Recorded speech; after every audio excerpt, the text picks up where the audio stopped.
Water purifier किधर लगता है घर में, आइडियली किधर लगाना चाहिए? एक तो आता है अबाव काउंटर और एक आता है अंडर द काउंटर। अब ये दोनों सिर्फ होना इंपॉर्टेंट नहीं है, आपको सही जगह पे लगना भी इंपॉर्टेंट है। तो आप उसको फिर छुपा भी नहीं सकते एंड देन वो दिखने में भी काफी ओपन सा दिखता है और भद्दा सा दिखने लग जाता है। जहां पर प्लम्बिंग पॉइंट छोड़ा जाए और इलेक्ट्रिकल पॉइंट छोड़ा जाए, दोनों एक ही वॉल पे कर रहे हैं तो थोड़ा सावधानी से कीजिए, क्योंकि वायरिंग एंड प्लम्बिंग दोनों कंसील होती है अंदर से। अंडर काउंटर भी प्यूरिफायर आता है, Correct. लेकिन वो इतना फेमस क्यों नहीं है?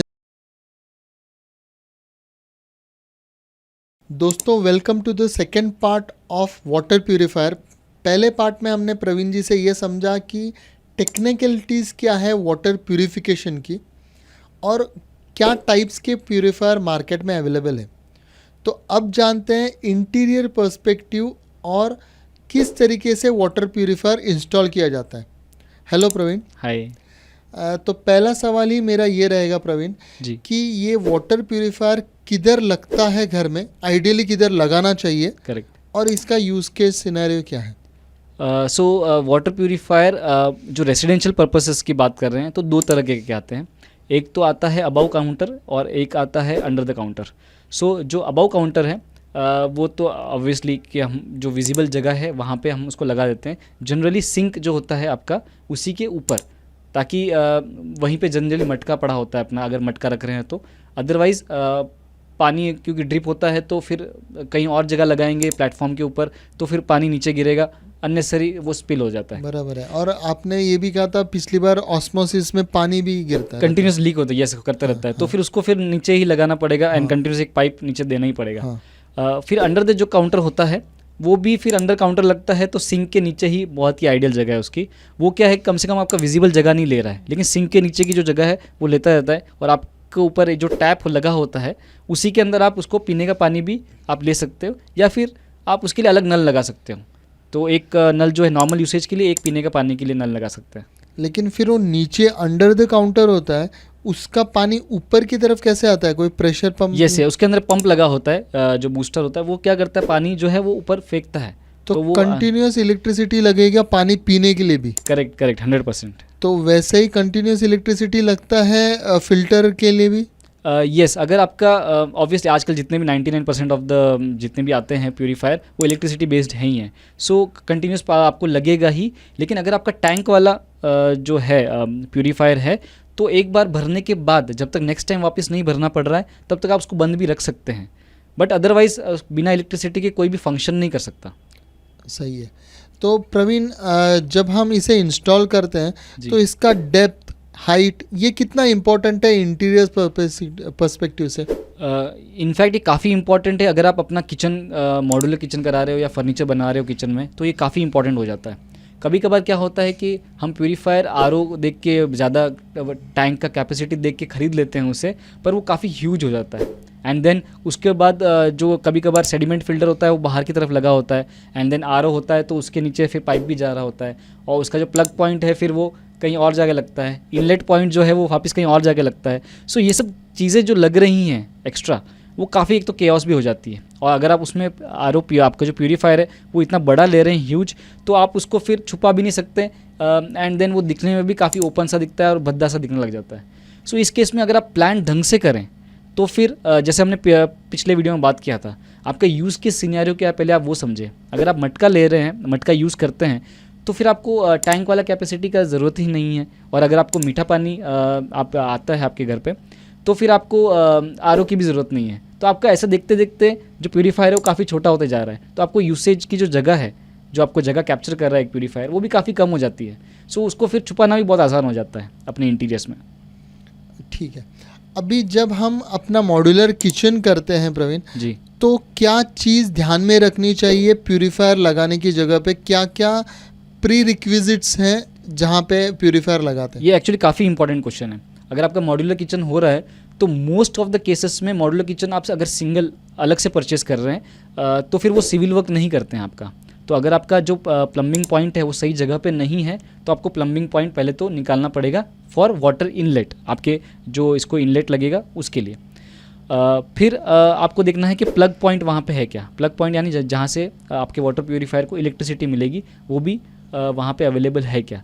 अब ये दोनों सिर्फ होना इंपॉर्टेंट नहीं है, आपको सही जगह पे लगना भी इंपॉर्टेंट है। समझ लीजिए आपका जो मॉड्यूलर में आपका जो कैबिनेट है उसके अंदर आप इसको वाटर प्यूरीफायर को लगा रहे हैं, तो फिर कैबिनेट के अंदर का जो जगह है अगर वो पहले से ही बहुत ज़्यादा नहीं है तो आपके पास है ना जगह नहीं होगी प्लग पॉइंट लगाने के लिए या वाटर इनलेट को कनेक्ट करने के लिए जगह। सो आपको ये भी इमेजिन करना है कि आपका वाटर प्यूरीफायर का जो डायमेंशन है उससे थोड़ा एक्स्ट्रा जगह ही हो ताकि वो प्लग पॉइंट विजिबल भी रहे, आप उसको एक्सेस भी कर सके, जो इनलेट पॉइंट है वो भी एक्सेसिबल रहे, वहाँ पे वॉल लगाएंगे तो उसको ऑपरेट भी कर सके, उतना जगह तो आपको होना चाहिए। और वो एटलीस्ट वाटर प्यूरीफायर के पीछे तो नहीं जा रहे गलती से। तो इतनी ये दो चीज़ें जो आप नोटिस करेंगे या पहले करवा लेंगे तो काफ़ी ईजी रहेगा। इंटीरियर डिज़ाइन कर रहे हैं, पूरा घर इंटीरियर करवा रहे हैं, आपका सिविल का काम वैसे ही होने वाला है, तो ये काम तो थोड़ा आसान हो गया फिर। प्रवीण, तो आप मुझे एक आइडियल लेंथ, ब्रेथ और डेप्थ बता सकते हैं जिसमें कि मैं वाटर प्यूरीफायर कंसील कर सकता हूं, और दूसरा वो आइडियल पोजीशन जहां पर प्लम्बिंग पॉइंट छोड़ा जाए और इलेक्ट्रिकल पॉइंट छोड़ा जाए। ओके, सो वैसे तो यूज केस सिनेरियो के हिसाब से बदली हो सकता है, पर मैक्सिमम केसेस में ऐसा होता है कि आपका जो सिंक होता है वो जनरली एक कोने में होता है किचन के, उसी के ऊपर आपका जो है वो वाटर प्यूरीफायर लगना होता है। सो आपको एक वॉल मिल जाती है जनरली साइड में।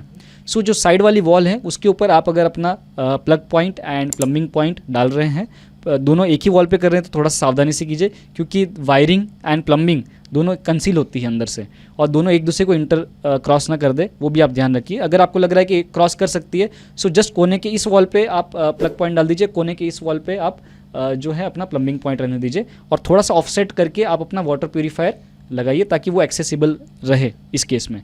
एंड अगर लेकिन मैं इसे इंटरप्ट करूंगा, जो प्लम्बिंग पॉइंट और इलेक्ट्रिकल पॉइंट है वो काउंटर टॉप से किस हाइट पे रखें? वैसे ये भी यूज़ केस सिनेरियो के हिसाब से डिपेंड करता है, लेकिन आप इमेजिन कीजिए कि जो आपका काउंटर टॉप है किचन का, उससे 2 फीट या 2.25 फीट के ऊपर से आपका जो है वो स्टोरेज शुरू हो जाता है। सो उस स्टोरेज का जो हाइट है टोटल वो भी करीबन 2 फीट या 2.25 फीट रेंज करता है डिपेंडिंग ऑन आपका डिज़ाइन। उसका जो हाइट है उसके सेंटर से थोड़ा सा ऊपर आप उसको रख सकते हैं, लेकिन अगर आपको लग रहा है इसको बार बार आपको बंद चालू करना पड़ रहा है या फिर आपको बार बार वॉल बंद चालू करना पड़ता है तो बहुत ज़्यादा ऊंचा नहीं लगा सकते आप, लेकिन नीचे भी बहुत ज़्यादा नहीं लगा सकते क्योंकि पाइप आपका वॉल में से निकलेगा, आपका जो प्लग पॉइंट में से वायर नीचे की तरफ जाता है तो वो नीचे की तरफ फिर दिखने लग जाएंगे। इस केस में आप क्या कर सकते हैं, वॉल कंटिन्यूसली चालू रखिए और जो प्लग पॉइंट का जो स्विच है वो आप कहीं और जगह रख लीजिए, सॉकेट वहाँ होगा तो भी चलेगा।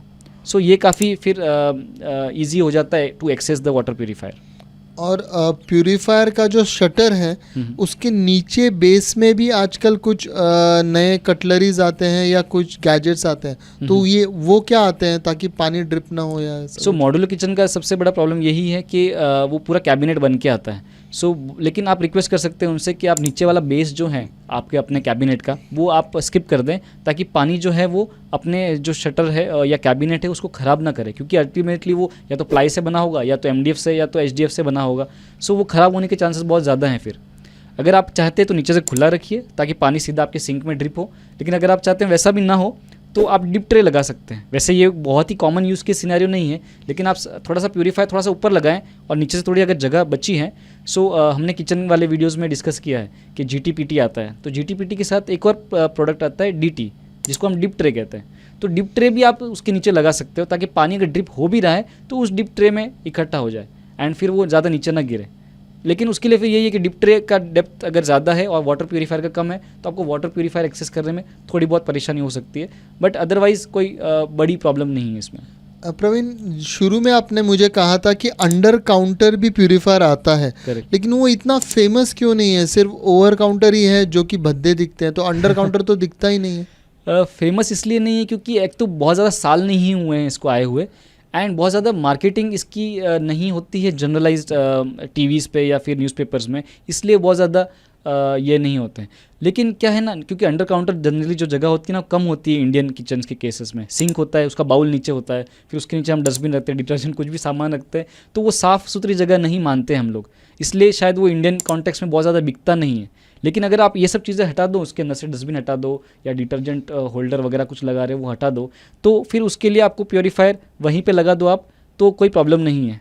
और जनरली नीचे इंडियन मेंटालिटी भी आप थोड़ा सा इमेजिन कर ही सकते हैं, नीचे पानी पीने का मैं क्यों रखूँ, मैं मुझे तो उसको ऊपर ही रखना चाहिए, तो उसकी वजह से वो भी ज़्यादा बिकता नहीं है वैसे देखा जाए तो। Thank you Praveen. तो दोस्तों अभी हमें इंटीरियर पर्सपेक्टिव से भी ये समझ में आ गया है कि प्यूरीफायर किस तरीके का लेना चाहिए। इसके पहले वीडियो पार्ट 1 में हमने इसके टेक्निकलिटी के बारे में जाना था। ऐसे ही ज्ञानवर्धक वीडियोस और डिज़ाइन के बारे में मालूम रखने के लिए अनडिज़ाइन को सब्सक्राइब कीजिए और हमें लाइक करना ना भूलिए। Thank you for now.